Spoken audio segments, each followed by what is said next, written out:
ताज़ा खबरों के लिए कोणार्क न्यूज़ को सब्सक्राइब करें और बेल आइकन ज़रूर दबाएं।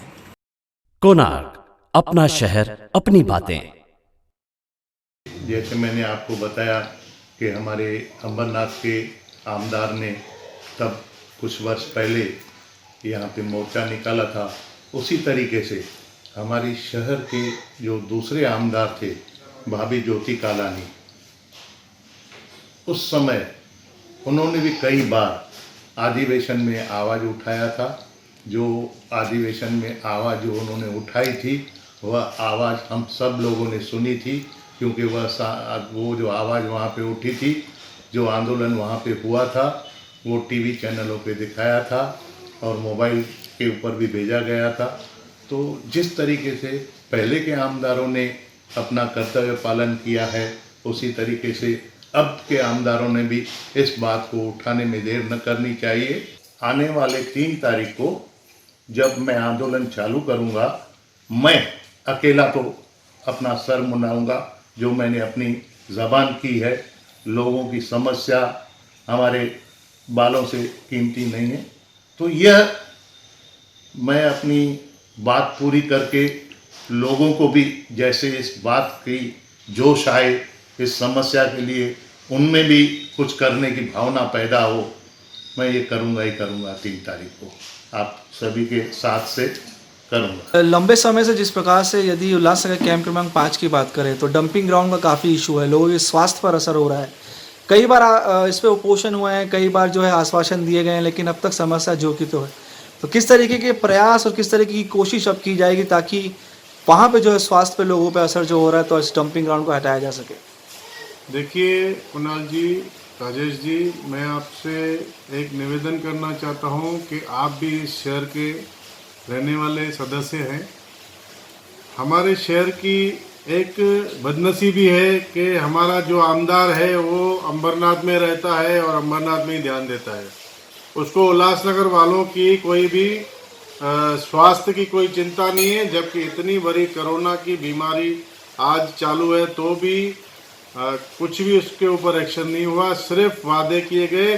कुछ दिन पहले भी कुछ फोटोज आए, कुछ लोगों ने वहाँ पे कांटेक्ट किया कि डंपिंग ग्राउंड का क्या कर रहे हैं, तो उन्होंने सबको आश्वासन दिया कि 1 हफ्ते के अंदर मैं इसका निवारण करूँगा।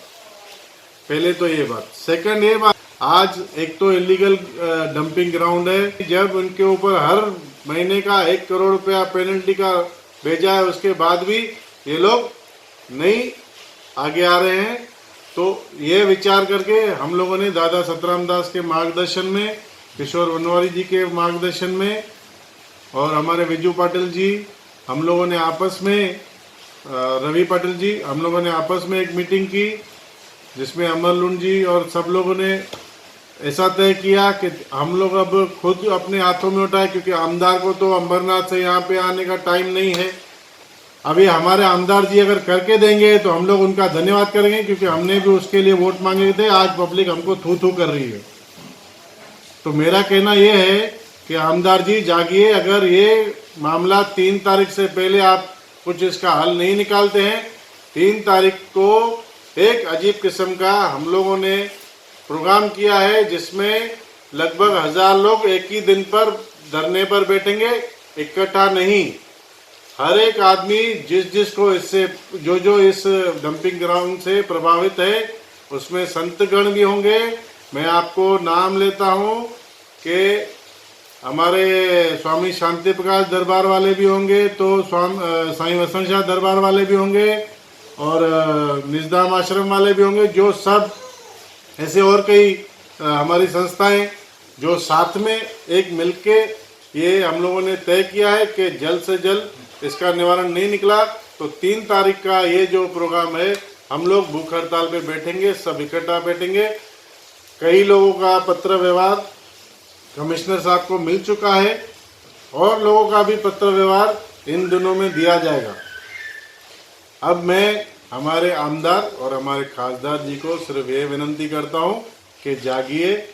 उल्लासनगर की जनता जो है आपको बहुत प्यार से, बहुत मार्जिन से आपको वोट दिए हैं। अब उनका आप क्या करते हो ये निर्भर आपके ऊपर है, जबकि सत्ता पूरी आपकी है। यहाँ पे आमदार आपका है, यहाँ पे महापौर आपका है, हमारा खासदार भी है और हमारे पालक मंत्री जी भी है और हमारे मुख्यमंत्री जी भी है। जब पूरी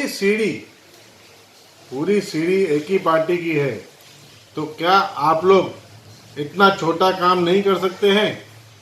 अगर नहीं कर सकते तो भी जवाब दीजिए, अगर कर सकते हैं तो भी जवाब दीजिए। दादा सतराम दास जी को मैंने पिछले 4 सालों से लगातार इस डंपिंग ग्राउंड के विषय में बहुत सारे आंदोलन और भूख हड़ताल करते हुए देखा है। इस समय यह परेशानी बढ़ते बढ़ते हमारे बंगलो एरिया तक, नेताजी चौक तक और 25 सेक्शन के इर्द गिर्द भी पहुंच गई थी। कुछ दिनों पहले जब ये सिचुएशन हमारे सामने आई तो हम लोगों ने डिपार्टमेंट के काफ़ी लोगों को कंप्लेंट की और कंप्लेंट के बाद उन्होंने डंपिंग ग्राउंड पर कुछ छिड़काव किया दवाइयों का। तो कुछ समय के लिए वो स्मेल चली भी जाती है, मगर फिर से जैसे उस दवाइयों का असर ख़त्म होता है तो वो वापस स्मेल हमारे घरों तक आ ही जाती है। तो यह शासन और प्रशासन मैंने पिछले कई सालों से देखा है। लगभग मेरी वाइफ कंचन जी 8.5 सालों से नगर सेविका रही हैं, तो उनके काफ़ी काम मैं देखता हूँ। तो उस वजह से मैंने शासन प्रशासन को ऐसे देखा है जैसे गांधी जी के 3 बंदर। न इनको कहीं बुराई दिखाई देती है, न सुनाई देती है। वो कितनी भी बड़ी समस्या हो, वो लोग आँख कान मुंह सब बंद करके बैठे हुए हैं। आपको डंपिंग ग्राउंड के पास में अगर मैं लेके चलूँ तो 100 मीटर की दूरी भी नहीं है और वहाँ पर एक स्कूल भी चलता है जहाँ पर 500 से 700 बच्चे पढ़ते हैं।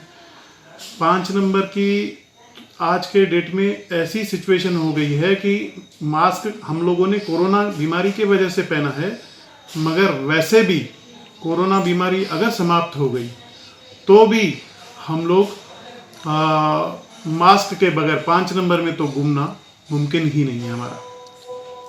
तो इस विषय में दादाजी के साथ मैंने चर्चा की कि बंगलो एरिया में भी ये स्मेल आ रही है।